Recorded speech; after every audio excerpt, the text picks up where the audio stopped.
أعوذ بالله من الشيطان الرجيم بسم الله الرحمن الرحيم الحمد لله رب العالمين والصلاة والسلام على رسوله الأمين وعلى آله وأصحابه أجمعين। সুপ্রিয় শিক্ষার্থীবৃন্দ, আশা করি তোমরা ভালো আছো, সুস্থ আছো, নিরাপদ আছো। তোমাদের উপরে অর্পিত দায়িত্ব লেখাপড়া সুন্দরভাবে পরিচালনা করছো।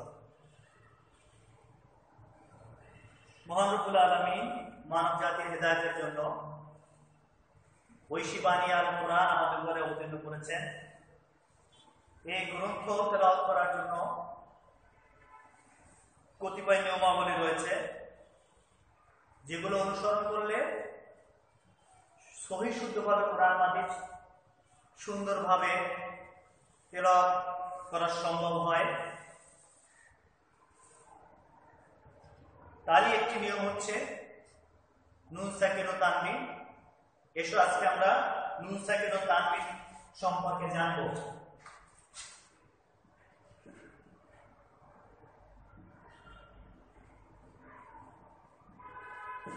নুন সাকিন ও তানবিনের বিবরণ।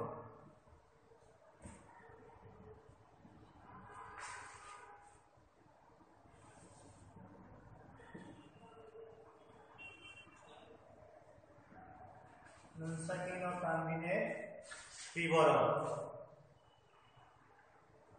আল্লাহ রাব্বুল আলামিন কোরআন মাজিদে ঘোষণা করেছেন, ওয়ারাত্তিলিল কুরআনা তারতিলা। তোমরা ধীরে ধীরে এবং সুস্পষ্টভাবে কোরআন মাজিদ তেলাওয়াত করো। তো সেই কোরআন মাজিদ সহি শুদ্ধভাবে তেলাওয়াত করতে হলে অবশ্যই নুন সাকিন এবং তানবিন সম্পর্কে আমাদের সুস্পষ্ট ধারণা থাকতে হবে। যদি আমরা সঠিকভাবে কোরআন মাজিদ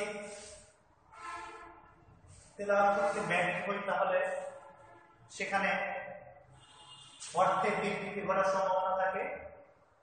পাশাপাশি আমরা যখন নামাজ আদায় করি তখন আমাদের সেই নামাজ শুদ্ধ হওয়ার ক্ষেত্রে যথেষ্ট সন্দেহ থেকে যায়। এই কারণে আমাদেরকে অবশ্যই নুন সাকিন এবং তানবিন সম্পর্কে সুস্পষ্ট ধারণা থাকতে হবে। প্রিয় শিক্ষার্থীরা, প্রথমে আমাদেরকে জানতে হবে নুন সাকিন কি। যজমযুক্ত নুনকে নুন সাকিন বলা হয়। অর্থাৎ এই নুন বর্ণের উপরে যখন এই যজম চিহ্নটি থাকে তখন তাকে নুন সাকিন বলা হয়। আর তানবিন হলো দুই জবর, দুই জের এবং দুই পেশকে তানবিন বলা হয়। যখন কোন হরফের উপরে এরকম দুটি জবর, দুটি জের অথবা দুটি পেশ থাকে, সেটি হচ্ছে তানবিন যুক্ত হরফ। তাহলে নুনের উপরে যখন যজম থাকে সেটি নুন সাকিন, আর যখন কোন বর্ণের উপরে দুই জবর, দুই জের অথবা দুই পেশ থাকে সেটি হচ্ছে তানবিন। এই নুন সাকিন এবং তানবিনের উচ্চারণ একই রূপ এবং কোরআন মাজিদ তেলাওয়াত করার জন্য এটি অত্যন্ত গুরুত্বপূর্ণ আমাদের কাছে। যে এই নুন সাকিন এবং তানবিনের নিয়মাবলী যদি আমরা সঠিকভাবে আয়ত্ত করতে পারি, তাহলে সহি শুদ্ধভাবে কোরআন তেলাওয়াত করতে আমরা সক্ষম হব। এরপর যে আমরা জানবো এই নুন সাকিন এবং তানবিন পড়া বা নুন সাকিন এবং তানবিনের নিয়ম বা পদ্ধতি কয়টি। নুন সাকিন এবং তানবিন পড়ার নিয়ম হচ্ছে চারটি বা চার প্রকার।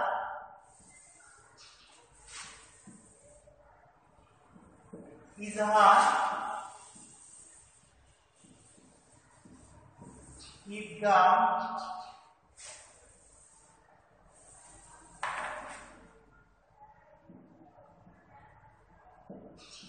ইখফা,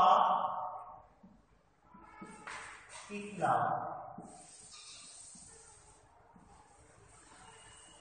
অর্থাৎ এই চারটা পদ্ধতিতে বা চারটা নিয়মে নুন সাকিন ও তানবিন পড়া হয়ে থাকে। এ পর্যায়ে জানবো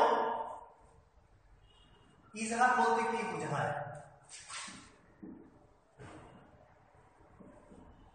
ইজহার অর্থ স্পষ্ট করে পড়া, স্পষ্ট করে পড়া, প্রকাশ করে দেওয়া, প্রকাশ করে দেওয়া।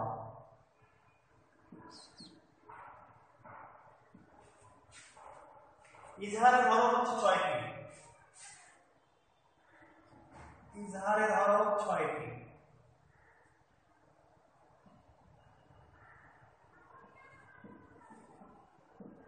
হরফ 6টি, যথা হামজা, হা, আইন, হা, গইন, খ। হামজা, হা, আইন, হা, গইন, খ। এই 6টি হচ্ছে ইজহারের জন্য নির্ধারিত হরফ। নুন সাকিন এবং তানবিনের পরে ইজহারের জন্য নির্ধারিত 6টি হরফের যে কোনো একটি হরফ আসলে সেই নুন সাকিন এবং তানবিনকে কোনো প্রকার গুণা ছাড়াই স্পষ্ট করে করতে হবে, এটাকে বলা হয় ইজহার। যেমন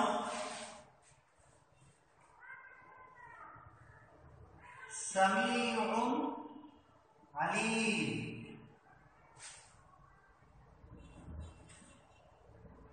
সামিউন আলিমুন। এখানে সামিউন শব্দের শেষ বর্ণটি হচ্ছে আইন, যার উপরে দুটি পেশ রয়েছে, তার অর্থ হলো আইনটা আইনটি তানবিন অবস্থায় রয়েছে এবং তার পরবর্তী যে আইনটি রয়েছে, পরবর্তী শব্দের প্রথমে যে আইনটি রয়েছে, এটি হচ্ছে ইজহারের জন্য নির্ধারিত হরফ। সুতরাং এই তানবিনের পরে পরবর্তী আইন আসার কারণে এই শব্দটিকে আমাদেরকে স্পষ্ট করে উচ্চারণ করতে হবে, কোনো প্রকার গুণা করা যাবে না। যেমন সামিউন আলিম, এখানে যেন আমরা এইভাবে উচ্চারণ না করি সামিউন আলিম।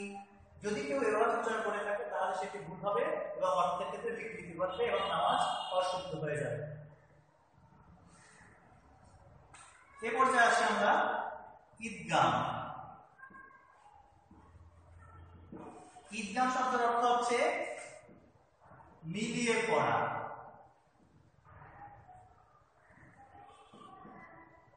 মিলিয়ে পড়া, এক জিনিসের সাথে অন্য জিনিস মিলানো।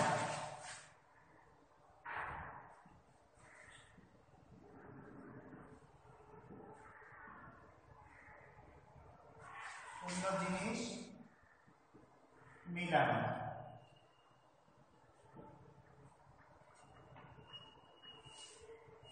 অন্য জিনিস মিলানো।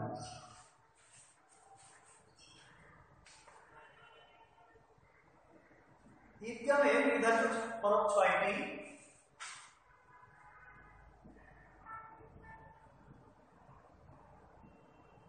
ঈদগামের হরফ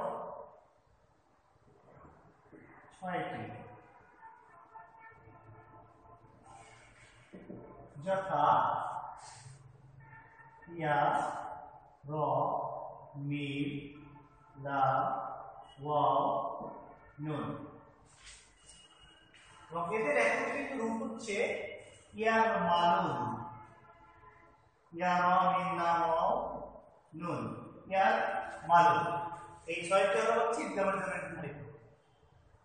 নুন সাকিন এবং তানবিনের পরে এই 6টি হরফের কোন একটি হরফ যদি আসে তাহলে পরবর্তী হরফ তাসদীদ হয়ে যাবে এবং তার সঙ্গে পূর্বের হরফকে মিলিয়ে উচ্চারণ করতে হবে। এই ঈদগাম আবার 2 প্রকার। ঈদগাম বা গুন্না বা গুন্না সহ ঈদগাম, আর ঈদগাম বেলা গুন্না বা গুন্না ছাড়া ঈদগাম। অর্থাৎ একটি জায়গায় গুন্না সহ ঈদগাম করতে হবে, অর্থাৎ মিলিয়ে করতে হবে। অন্য একটা জায়গায় বেলা গুন্না যেটা আছে সেখানে গুণনা ছাড়াই শুধুমাত্র মিলিয়ে পড়তে হবে। বা গুণনার জন্য হরফ হচ্ছে 4টি, বা গুণনার হরফ হচ্ছে 4টি, ইয়া, ওয়াও, মিম এবং নুন। এদের একত্রিত হচ্ছে ইউ মিনু, ইউ মিনু। ইয়া, ওয়াও, মিম, নুন, ইউ মিনু। নুন সাকিন বা তানবিনের পরে এই 4টি হরফের যে কোনো একটি হরফ আসলে সেখানে গুণনাও করতে হবে এবং পরবর্তী হরফের সাথে মিলিয়ে পড়তে হবে। যেমন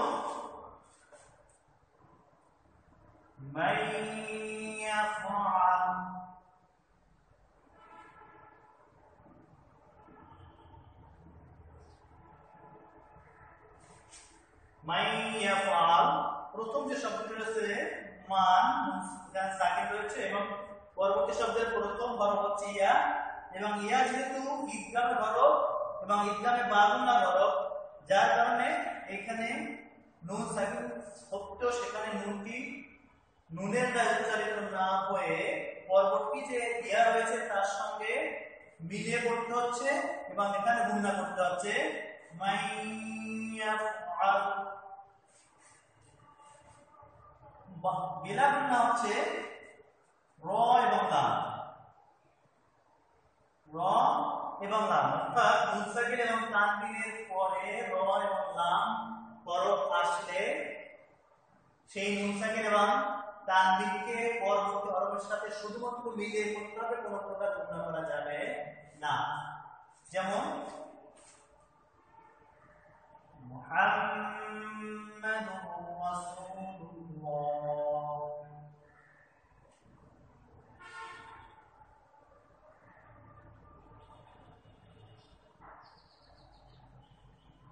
এখানে মুহাম্মদ শব্দের শেষ বর্ণ বা হরফ দাল, সেখানে দুটো পেশ রয়েছে, অর্থাৎ তানবিন রয়েছে এবং পরবর্তী শব্দের রাসূল শব্দের প্রথম হরফটি হচ্ছে র, এটি ইদগামে বিলা গুণনার একটি হরফ, যার কারণে এখানে শুধুমাত্র আমাদেরকে মিলিয়ে পড়তে হবে, কোনো প্রকার গুণনা করা যাবে না। মুহাম্মাদুর রাসূলুল্লাহ এইভাবে উচ্চারণ করতে হবে। প্রিয় শিক্ষার্থীরা, এই পর্যায়ে জানবো আমরা ইকফা সম্পর্কে।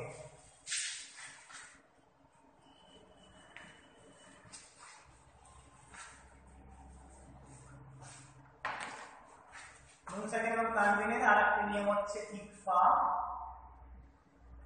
ইকফা শব্দের অর্থ হচ্ছে গোপন করে পড়া, গোপন করে পড়া, অস্পষ্ট করে পড়া, অস্পষ্ট করে পড়া। এবং একবার নির্ধারিত হরফ হচ্ছে 15টি, একবার হরফ 15টি, যথা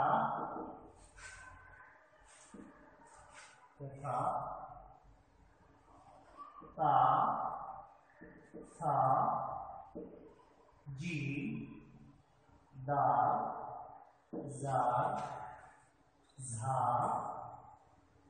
সিন, শিন, সোয়াদ, তোয়া, তোয়া, জোয়া, ফা, অফ এবং কাফ।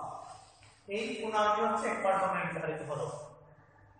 নুন সাকিন ও তানবিনের পরে একবার জন্য নির্ধারিত 15টি হরফের যে কোনো একটি হরফ যদি আসে, তাহলে সেই নুন সাকিন এবং তানবিনকে গোপন করে গুণনা সহকারে পড়তে হয়। এটাকে বলা হয় ইকফা। আমরা বাংলাতে যেভাবে কোনো বর্ণে চন্দ্র থাকলে সেটি যেমন আমাদের নাকের পাশের মধ্য থেকে উচ্চারণ করে থাকি। ইকফার উচ্চারণটা অনুরূপভাবে আমাদেরকে করতে হবে, অর্থাৎ এটা কিছুটা অস্পষ্ট এবং গোপন ভাবে উচ্চারণ করতে হবে। যেমন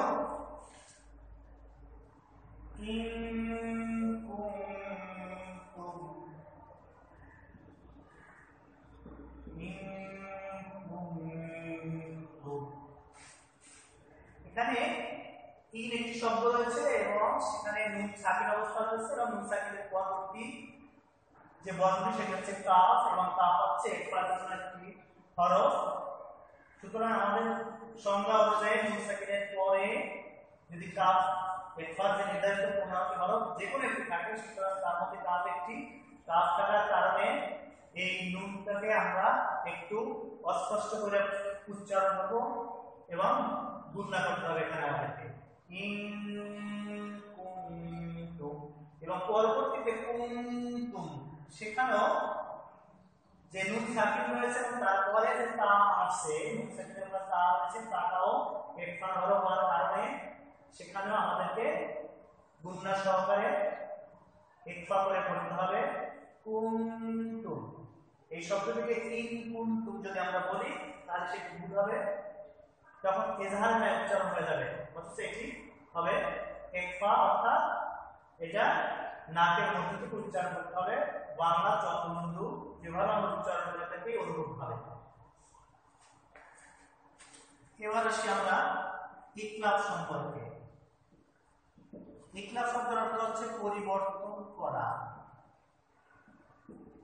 পরিবর্তন করে পড়া। ইকলাবের হরফ হচ্ছে একটি, ইকলাবের হরফ একটি, যথা বা, অর্থাৎ শুধু বা হরফটি হচ্ছে ইকলাবের জন্য নির্ধারিত। নুন সাকিন এবং তানবিনের পরে যদি বা হরফ থাকে তাহলে সেই নুন সাকিন এবং তানবিনকে মিম দ্বারা পরিবর্তন করে উচ্চারণ করতে হয়, ইয়াকে ইকলাব বা কলব বলা হয়। যেমন মিম বাদ, মিম বাদ, এখানে মিম, এখানে একটি নুন সাকিন রয়েছে এবং নুন সাকিনের পরবর্তী যে হরফটি সেটি হচ্ছে বা। যেহেতু নুন সাকিনের পরে বা এসেছে সেহেতু এই মিমকে নুন হিসাবে উচ্চারণ না করে একে মিম দ্বারা পরিবর্তন করে মিম উচ্চারণ হবে। সুতরাং আমাদেরকে এটা উচ্চারণ করতে হবে মিম বাদ। যদি কেউ মিম বাদ বলে তাহলে সেটি ভুল উচ্চারণ হবে এবং সেটি শোভনীয় নয়। তবে আমাদের পড়ার সুবিধার্থে কোরআন মাজিদের যে সমস্ত জায়গায় বা এসেছে সেইখানে অবশ্যই একটি ছোট মিম রয়েছে, যাতে আমরা মিমটাকে দেখে অন্তত বুঝতে পারি যে এখানে ইকলাব বা কল হবে, এটা উচ্চারণ এজহারের ন্যায় হবে না, বরং এটা ইকলাব বা পরিবর্তন করে মিম রূপে এটাকে উচ্চারণ করতে হবে। সুপ্রিয় শিক্ষার্থীবৃন্দ, আশা করি তোমরা নুন সাকিন এবং তানবিন সম্পর্কে মোটামুটি একটি ধারণা অর্জন করতে পেরেছ। আমরা যদি এইভাবে অনুশীলন করতে পারি তাহলে অবশ্যই আমরা সহি শুদ্ধভাবে কোরআন তেলাওয়াত করতে পারবো, আর সহি শুদ্ধভাবে কোরআন তেলাওয়াত করতে সক্ষম হলে অবশ্যই আমাদের নামাজও পরিশুদ্ধ হবে। সবাইকে ধন্যবাদ, আবারও দেখা হবে এই প্রত্যাশা ব্যক্ত করে আজকের মতো বিদায় নিচ্ছি। আসসালামু আলাইকুম ওয়া রাহমাতুল্লাহ।